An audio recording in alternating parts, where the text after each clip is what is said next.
Ouça apenas a voz de Deus. Logo a seguir, compeliu Jesus aos seus discípulos a embarcar e passar adiante dele para o outro lado enquanto ele despedia as multidões. E despedidas as multidões, subiu ao monte a fim de orar sozinho. Em caindo a tarde, lá estava ele só. Entretanto, o barco já estava longe, a muitos estádios da terra, açoitados pelas ondas, porque o vento era contrário. Interessante é saber que foi o próprio Jesus quem deu ordem aos seus discípulos para irem para o outro lado.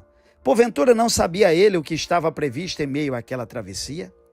Após despedir das multidões, Jesus sobe ao monte a fim de ficar sozinho e orar ao Pai em secreto. E somente 9 horas depois, na quarta vigília da noite, vai ao encontro dos seus discípulos andando por sobre as águas.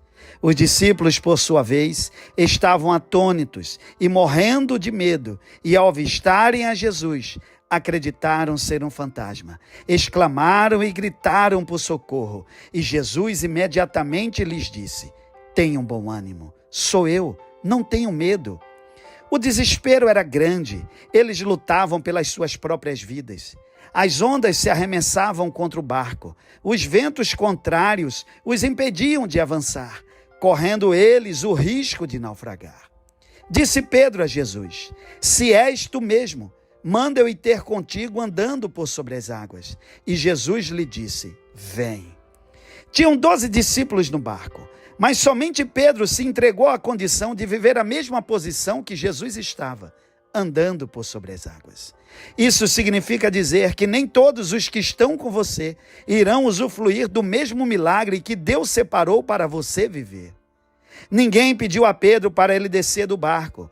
Ele enxergou-se na condição e deu passos naquela direção.